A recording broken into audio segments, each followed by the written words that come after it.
I swear to God, Tiptoe Through the Tulips is one of the scariest songs I've ever heard in a movie. If you don't know what I'm talking about, it's this one. Tiptoe through the window, by the window, that is where all... Ugh. I heard voices in the hallway. Is there something wrong with Daddy, Mom?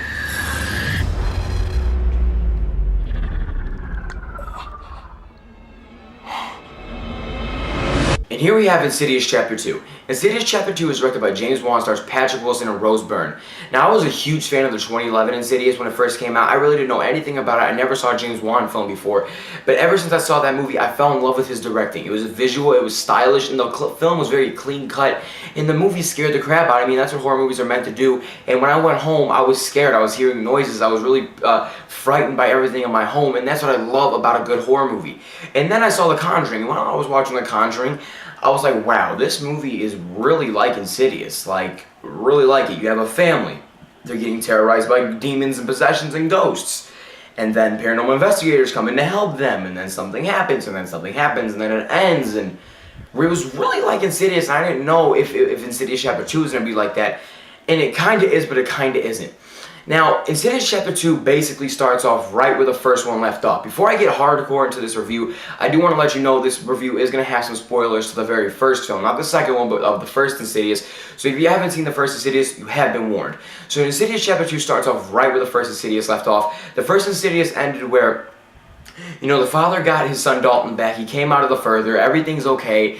And then the old lady, when Patrick Wilson's character comes out of the further, the old lady, the demon, is stuck in Patrick Wilson's body, and the wife looks at the camera and she drops it, and we find out that one of the paranormal investigators, the old lady, she has been killed, and then it ends. We don't know what happened ever since then. And right where Insidious Chapter 2 starts off, it starts right from there, and then we go on our adventure. Now, is Insidious Chapter 2 good? It really, really is. I really enjoyed this movie, but it's a very solid horror sequel too, which is very shocking because I was a little skeptical on the movie. I was looking forward to it. The trailer looked good. I only saw one trailer. I didn't look at anything else. I wanted to be surprised, and I really had a great time with this movie, but this movie wasn't as scary as I wanted it to be, because when I first saw Insidious, the very first film, it scared me. It made me not want to go to sleep at night. I was just like hearing voices. I was hearing things going on in my house. I didn't want to leave my room. I didn't want to look in the hallway because I was afraid the lipstick, fake demon face dude thing, whatever from the first one, was going to come out and get me, and it really scared the crap out of me and petrified me that whole entire night. Like 1 to 2 nights, the movie scared the crap out of me, but I had a good time with it, and that's what horror movies are supposed to do to you. They're supposed to play with your mind when you go home and scare you while you're in the theater. Does Insidious Chapter 2 do that? A little bit, but not as much as the first one did. So, Insidious Chapter 2, all the original cast reprises their roles. Patrick Wilson, Rose Byrne, the kid that, you know, all the kids, the grandmother, the paranormal investigators, and all stuff like that. They all reprise their roles, plus new characters. And the lipstick face ghost demon thing, you know, the guy that looks like Darth Maul, the one in the first one, he's not in this one. This one's pretty much based around Patrick Wilson's character, like I said, because now he has that demon inside of him. And his dad, Dalton's starting to notice that his dad is not, you know, he's not acting normal, and so is his wife, Rose Byrne's character. She's like, there's something wrong with my husband, something's going on. And throughout the whole film, you start getting hints and stuff like that. And you're kind of like, yeah, something's up with him, and we know what's wrong with him because, you know, as a viewer, we know what's wrong. We're like, yeah, he has a demon inside of him, duh. And this film takes us places that I did not expect. We go in mental hospitals, we go in multiple different houses, we go through the further again, which I was expecting that, you know. Of course, we had to go back in the further for certain reasons, which I don't want to ruin.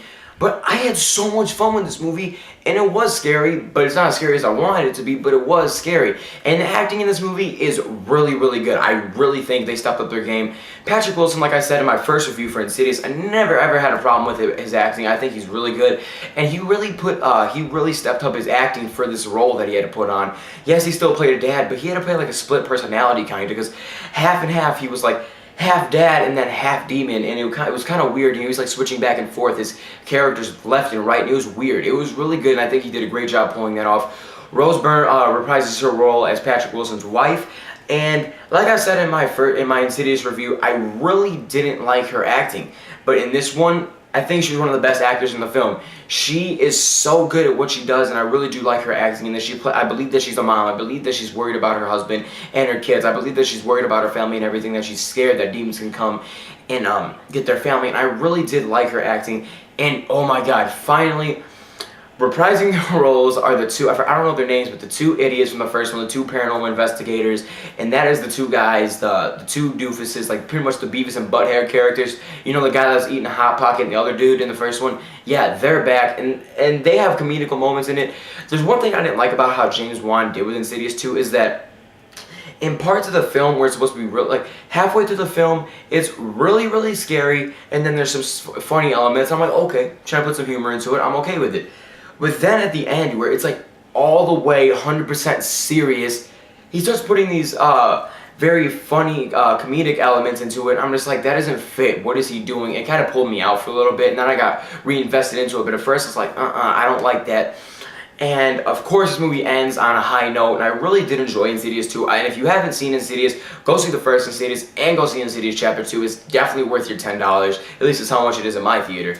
But for the first half of Insidious Chapter 2, I really, really, really enjoyed. The second half, I kind of fell flat for me when they were going into the further and to do certain things. I still liked the whole movie as a whole, but the first half is my most favorite part. That's the most scariest part, like the most scariest scenes that you have.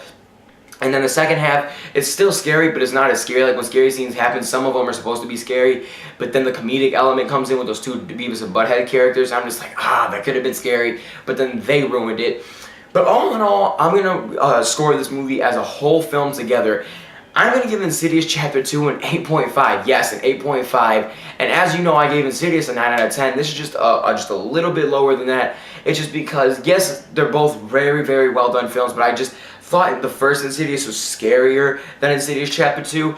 But I really didn't have a great time. I really did have a great time with the movies. And if you haven't seen Insidious or Insidious Chapter 2, I highly recommend checking out these films and checking out more James Wan films like The Conjuring. But that's all I gotta say. I give Insidious Chapter 2 an 8.5. Please like this video and subscribe and share this video with your friends. This is Movie Madness Reviews signing out.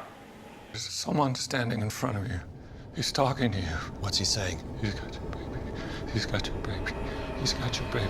He's got your baby. He's got your baby. He's got your baby. He's got your baby.